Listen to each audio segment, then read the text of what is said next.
It's time for another Digital Finds new releases video. This is the third one, and you're probably wondering, well, where the dickens is he finding all this stuff? Well, of course, prior to this year, and probably for at least 10 years or more, I rarely track down new releases. Periodically, I downloaded an odd album here and there, but I didn't take too much notice of them. Last year, I took a lot of notice towards the end because I wanted to create a video of my best of 2020.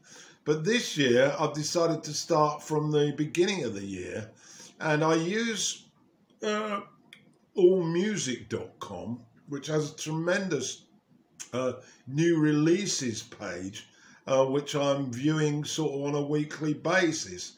And the beauty of downloads, digital-wise, through a torrent company that I use, is that it doesn't cost anything. So I can liberally download as much as I want, and if I listen to it once, and if I don't like it, then I can just delete it. So there are lots of advantages that you don't have when you're going out with cash to buy vinyl records. I just want to make that point. So in this episode 3, which is sort of April really, I'm already behind because I was going to do one a month, but we're into May now, and so this is really the April.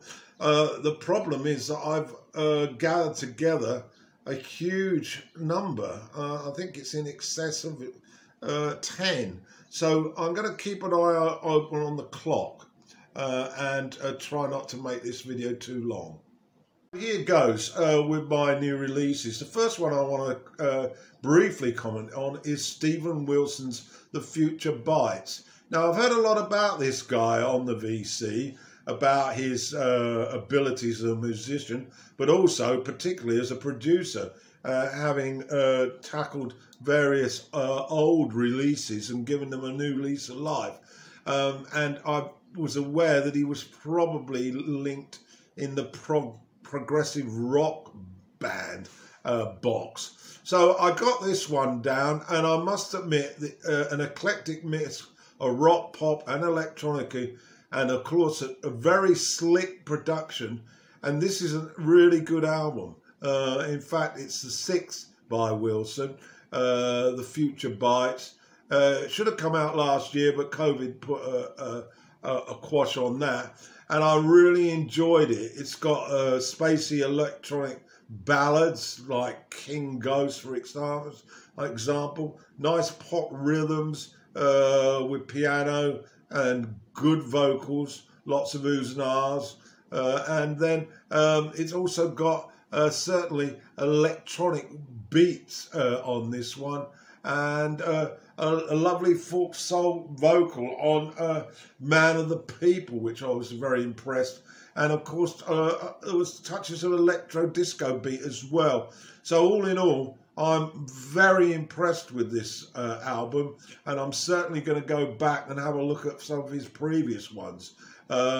It's certainly a record that I would recommend wholeheartedly. Up is an album by Tom Jones called Surrounded by Time.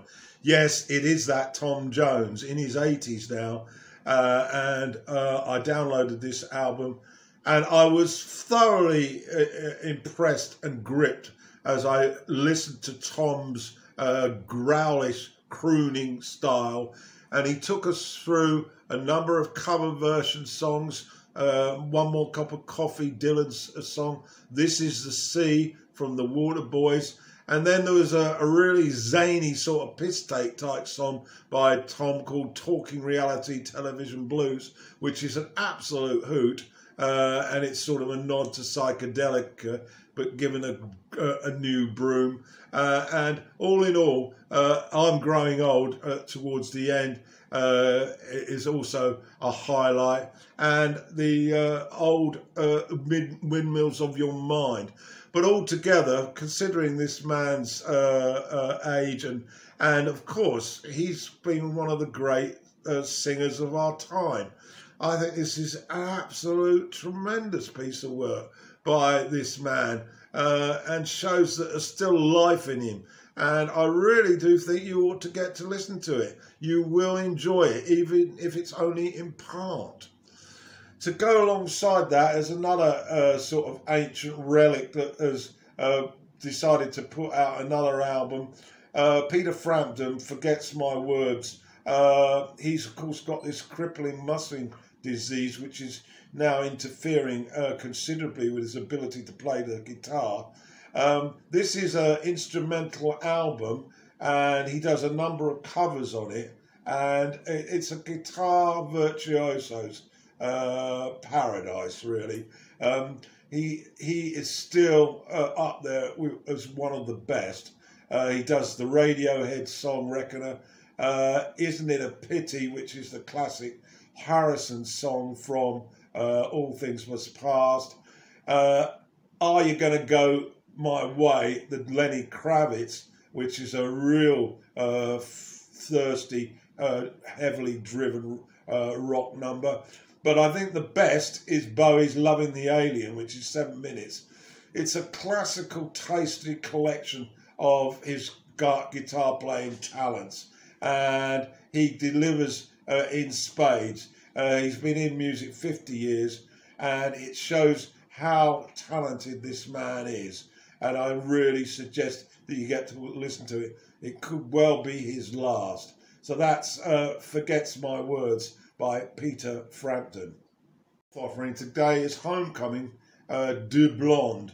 Didn't know much about this this band. They're electronic pop rock with a sort of garage feel to it. And it was pretty nice new wave, I have to say.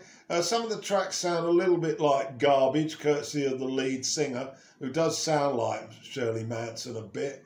All in all, the mixture of sort of ballads with garage electronic rock makes a nice listen. She's also has similarities to Chrissie Hynde, but she hasn't got quite the oomph of that Chrissie has, or the band. But it's nice enough stuff.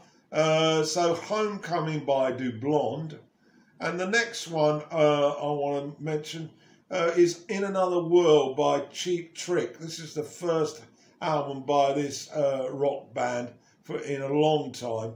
I liked them briefly back in the, was it the late 70s. I Want You to Want Me, probably their standout single from In Colour. This album, well, I guess I've moved on, but it appeared much too middle of the road for me. The tracks are all pretty standard rock stuff. No superlatives really. The highlighted track, So It Goes, seemed to have a heavy Beatles influence to it. It's competent sort of stuff if that's what you like, but by the end of it I was bored to death. Contrast to that trick, the next offering I've got is an album called Seis, S-E-I-S, by a Chilean singer-songwriter, Mon Laffert. That's not her original name, that's her name now. It's her 6th album, and it's the first time I've come across her. She's rooted in Mexican folk traditions, and she covers Latin music, folk, pop, world and country, and delivers an array of styles from that part of the world: bolero, salsa, mariachi, cumbia, and corrido. And I was absolutely enthralled. I'm a big fan of Leela Downs, and this girl is very much in the same bag. She does an eclectic mix of songs. She uses strings in a warm way. Track 5, Canción Feliz, is a salsa number with strings. She also has additional singers on her albums. Theatrical pop rock with strings also adorns one of the tracks, and she also does some bouncing corrido, which is really captivating in that Mexican way with a fair bit of accordion. And I suppose if you're not familiar with this type of music, you'd be pretty bored with it. But I think it's got so much energy, so much excitement, and it's brilliantly put together. The quality of musicianship is 5-star, and so I would thoroughly recommend it. It's called Says, and it's by Mon Laffert. The last one in this, I'm going to have to do a second video on this.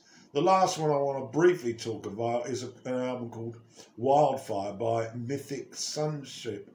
Now, this band are regarded as rock, psychedelic rock, and I basically put them on, and they are 100 mile an hour power rock band with a little bit of jazz fusion thrown in on top. Now, I made notes on this, and my note basically was, if I'd been listening to this back in 1970, early 70s, I would have thought it was some of the greatest noise I'd ever come across. But I've left that sort of era of music behind to a large extent, and I just find it's a cacophony of noise that leaves me rather dry and exhausted. And so I managed 5 minutes of the opener, Maelstrom, and a couple of from the second track, and that was my lot. So if you like your rock heavy, you like a bit of jazz fusion thrown in on it, you're into the prog rock scene in a big way, then check it out. But it's certainly not for me. I'm just a bit too old and weary to keep up with this ferocity. So anyway, that's my take on Finds. I will be doing a second because I haven't finished.